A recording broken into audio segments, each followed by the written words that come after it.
Movie का नाम है वंडरिंग अर्थ 2023। तो कहानी के शुरू में हमें बताया जाता है कि सूरज आहिस्ता आहिस्ता बढ़ता जा रहा है और आने वाले 100 सालों के बाद वो इतना ज्यादा बढ़ जाएगा कि पूरी दुनिया को अपने अंदर संभालेगा। अब इसी तबाही से बचने के लिए सभी मुल्कों ने मिलकर एक गवर्नमेंट तैयार की जिसका नाम UAG था। इस गवर्नमेंट ने बहुत सारे प्रोजेक्ट्स तैयार किए जो आने वाले वक्तों में इंसानों की बेहतरी के लिए काम आ सकते थे। इस प्रोग्राम में इंसानों के दिमाग को AI कंप्यूटर की मदद से चिप में स्टोर किया जाता था। इससे होता ये था कि वो मरने के बाद भी अपनी फैमिली के साथ रह सकते थे, यानी कि उनके दिमाग को किसी भी चीज में ट्रांसफर किया जा सकता था। लेकिन इन प्रोजेक्ट में बहुत से पैसों की जरूरत थी, तो इसीलिए पैसे ज्यादा न होने की वजह से इस प्रोजेक्ट को बंद कर दिया गया। आगे इनका एक और प्रोजेक्ट था जो वंडरिंग अर्थ था। इसमें अर्थ जमीन पर बहुत से इंजन्स लगाए जाने थे ताकि ये जमीन को उसकी जगह से थोड़ा सा मूव कर सके, यानी कि उसकी जगह से हटाकर उसे दूसरे सोलर सिस्टम में भेजा जा सकता था ताकि ये सूरज से आने वाली तबाही से उसे बचा सके। मगर इन इंजन्स को लगाने से पहले इन इंजन्स का टेस्ट चांद पर भी होना था ताकि पता चल सके कि ये तजुर्बा इनका सही से काम कर सकता है या नहीं। अब इस काम के लिए अलग अलग मुल्कों से बहुत से एस्ट्रोनॉट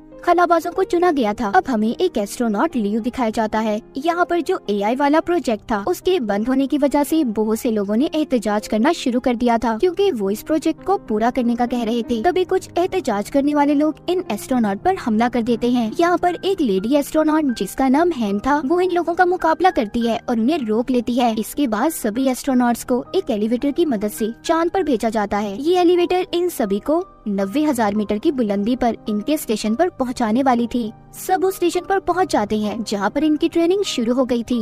वक्त गुजरने के साथ साथ इनकी ट्रेनिंग भी पूरी हो जाती है। लियो और हैन इस ट्रेनिंग के दौरान दोनों एक दूसरे को पसंद करने लगे थे। इन दोनों की ट्रेनिंग अब जब पूरी हो गई थी तो हैन अपने साथियों के साथ चांद पर जाने वाली थी और कुछ दिनों के लिए वो अब लियो से भी नहीं मिल सकती थी। इसीलिए लियो उसके लिए वहाँ पर फूल लेकर आता है। लेकिन इससे पहले लियो फूल देकर एलिवेटर से बाहर निकलता, उसका दरवाजा बंद हो गया था और वो भी इन्हीं के साथ यहीं पर फंस जाता है। वो एलिवेटर अब चांद पर जाने के लिए चलना शुरू हो गई थी। इनके पास कोई और रास्ता नहीं था, इसीलिए हैन जल्दी से लियो को स्पेस सूट पहनने का कहती है ताकि वो इनके साथ जा सके। पर तभी इन्हें पता चलता है कि इनका सारा सिस्टम हैक हो गया है, यानी कि उनके सारे सिस्टम को किसी ने अपने कंट्रोल में कर लिया था और उनकी बेस पर भी ड्रोन से हमले होने लगे थे। साथ ही साथ इनकी एलिवेटर अब दोबारा से जमीन पर जाने वाली थी। तभी इनकी एलिवेटर में एहतजाज करने वाले लोग भी आ गए थे। वो इन पर हमला कर रहे थे। वो सभी की आईडीज यानी कि इनकी शिनाख्त को चुराने लगते हैं ताकि वो इनके सिस्टम को पूरी तरह से अपने कंट्रोल में कर लें। वो इनके स्टेशन को तबाह करके पूरी तरह से उस पर कब्जा चाहते थे। उन्होंने बहुत सी जगहों पर बॉम्ब्स लगा दिए थे। लियो और हैन अपने एलिवेटर में उनका मुकाबला करते हैं। अब जो उन्होंने बॉम्ब्स लगाए थे वो फटने लगते हैं। एक बॉम्ब जो उन्हें एहतजाज करने वाले लोगों ने इनके एलिवेटर में भी लगा दिया था, जिससे वहाँ पर अब बहुत बड़ा धमाका होता है। इनका एलिवेटर दोबारा से जमीन पर आ गया था। अचानक से जमीन पर गिरने की वजह से बहुत से लोग मारे जाते हैं और काफी सारे लोग जख्मी भी हो गए थे। अब इस तबाही के बाद बाकी के मुल्क जो UAG से जुड़े हुए थे वो चाइना को वार्निंग देते हैं कि उन्हें अब जल्दी इंजन की टेस्टिंग चांद पर करनी होगी। इसके बाद हमें इनकी एक और टीम दिखाई जाती है जो पहले ही चांद पर बसी हुई थी। हम एक आदमी हैंग्यू को देखते हैं जो अपने कैप्सूल से बाहर आते ही अपने कंप्यूटर के पास जाता है और अपने कंप्यूटर पर अपनी बेटी से बातें करने लगा था। तभी वहाँ जमीन से कुछ एस्ट्रोनॉट्स आते हैं जिनमें इनके लीडर भी थे,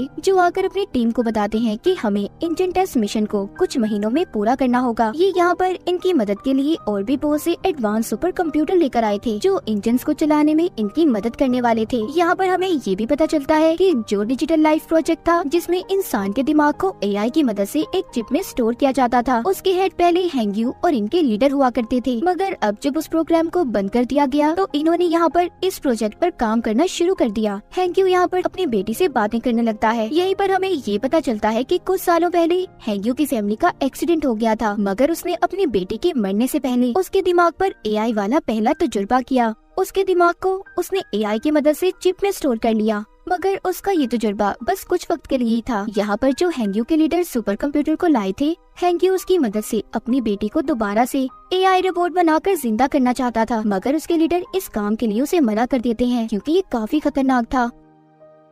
कुछ दिन गुजरने के बाद चांद पर तूफान आ जाता है, जिस वजह से इनका नया कंप्यूटर बुरी तरह से बर्बाद हो गया था। अब इनके पास इंजन को चलाने का कोई दूसरा रास्ता भी नहीं था, इसलिए अब ये सब अपने पुराने कंप्यूटर्स को इस्तेमाल करने का सोचते हैं। मगर इनकी सारी डिटेल जानकारी हैंक्यू के पास थी, जो इन्हें देने से मना कर देता है। जब लीडर उससे ये कहता है कि उसे इनकी मदद करनी होगी, हैंक्यू अब उनकी मदद करने के लिए तैयार था। मगर वो लीडर से ये कहता है कि आपको मुझसे ये वादा करना होगा कि जो भी नया सुपर कंप्यूटर बनाया जाएगा उसके बारे में सारी डिटेल्स आपको मुझे भी देनी होगी। वो उसकी मदद से अपनी बेटी को एआई यानी रिपोर्ट फॉर्म में वापस लाकर जिंदा करने वाला था। अब लीडर उसकी बात को मान गया था। हैंक्यू पुराने कंप्यूटर्स को ऑन करता है, जिसकी मदद से इंजन स्टार्ट हो गया था, यानी कि इनका जो टेस्ट था उसमें ये लोग कामयाब हो जाते हैं। अब इसी टेस्ट की वजह से चांद अपनी जगह से हट गया था और साथ ही जो जमीन पर इन्होंने इंजन्स को लगाए थे वो भी ऑन हो जाते हैं, जिससे जमीन भी अब थोड़ी सी अपनी जगह से हट गई थी। ये लोग आहिस्ता आहिस्ता अपने इस प्रोजेक्ट में कामयाब हो रहे थे।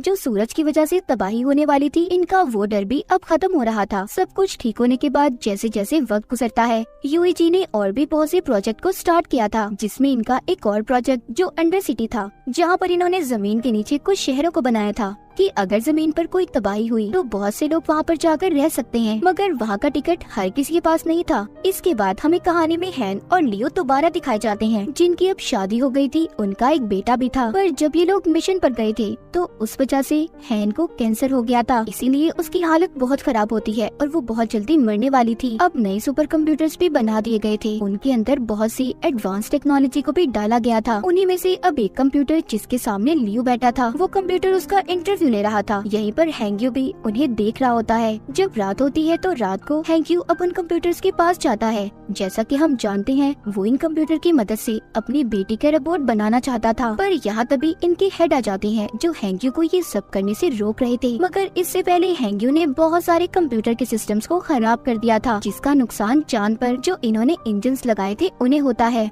वो अब कंप्यूटर की इस गलत सिस्टम पावर से फट गए थे, जिस वजह से चांद अपनी जगह से हट गया था और 7 दिन के अंदर अंदर वो जमीन से टकराने वाला था। इसीलिए चाइना अपने अंडरग्राउंड शहरों को भी खोल देती है ताकि लोगों की जान बच पाए। उधर है लियो से कहती है कि मैं कुछ दिन में ही मरने वाली हूँ, तो इसीलिए तो मेरा अंडरग्राउंड सिटी कार्ड तुम अपने डैड को दे देना, ताकि अगर तुम स्पेस खला में जाओ तो पीछे तुम्हारी डैड हमारे बेटे के साथ सही सलामत रह सके। कुछ दिन के बाद हैन की भी मौत हो जाती है और लियो के डैड उसके बेटे को लेकर अंडरग्राउंड शहर में चले गए थे। चाइना भी पूरे शहर में ये खबर फैला देता है कि चांद बहुत जल्दी जमीन से टकराने वाला है, मगर साथ ही साथ वो ये भी कहते हैं कि इसका हल भी इन्हीं के पास है। वो स्पेस में जाकर चांद पर बहुत से धमाके करेंगे, जिससे चांद जमीन से थोड़ा दूर हो जाएगा और फिर जमीन पर इंजन्स को लगाकर उसे चांद से दूर ले जाएंगे। और इस काम में इन्हें गवर्नमेंट की भी मंजूरी दे दी गई थी। लियो भी अब इस मिशन में स्पेस पर चला गया था। वो जाकर स्टेशन पर अपने हेड से मिलता है, जो इसे ट्रेनिंग देने वाले थे। जब लियो की ट्रेनिंग पूरी हो जाती है, ये अब अपनी टीम के साथ स्पेसक्राफ्ट में बैठकर चांद की तरफ निकल गया था।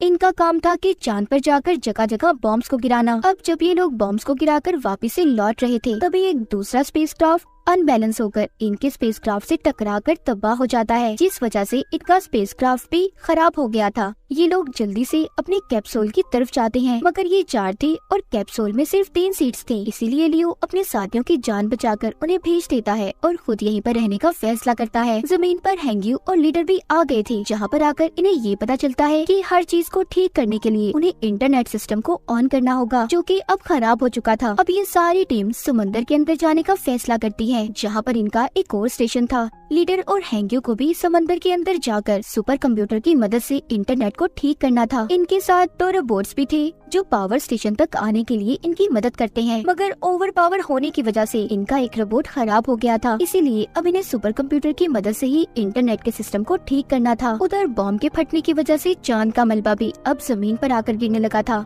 जिसका कुछ हिस्सा समंदर में भी हैंक्यू और लीडर के पास जाकर गिरता है, जिस वजह से अब इनके स्टेशन में भी समंदर का पानी आने लगा था। लीडर पानी में डूबकर मरने वाले थे। हैंक्यू उन्हें बचाने की कोशिश करता है, मगर नहीं बचा पाता। लीडर मरने से पहले हैंक्यू को सुपर कंप्यूटर का खुफिया कोड बता देते हैं, जिससे इंटरनेट को बहाल करके दुनिया को बचाया जा सकता था, जो बताने के बाद लीडर की मौत हो गई थी। उधर दूसरी तरफ गवर्नमेंट भी अपनी कोशिशों में लगी हुई थी। वो इस मुसीबत से बचने के लिए 300 लोगों की टीम स्पेस में भेजने का फैसला करते हैं, जो जाकर चांद पर बॉम्ब गिराने वाले थे। अब ये टीम जाकर स्पेस में लियो से मिलती है, जो अभी भी स्पेस में ही था। ये लोग इसे कैप्सूल में बिठाकर वापस से अर्थ पर भेजना चाहते थे, मगर लियो जाने से इनकार कर देता है। उधर हैंग्यू अभी भी इंटरनेट सिस्टम को ठीक नहीं कर पा रहा था। वो जानता था कि अगर उसने जल्दी इंटरनेट सिस्टम को ठीक न किया तो चांद जमीन से टकरा जाएगा, जिस वजह से ना ही इंजन ऑन होंगी और ना ही जमीन अपनी जगह बदल पाएगी, यानी कि सब कुछ खत्म होने वाला था। इस मिशन के पूरा होने के लिए सब लोग दुआएं मांग रहे थे। अब जो 300 लोगों की टीम चांद पर गई थी, वो वहाँ पर बड़े बड़े बम से धमाके करते हैं,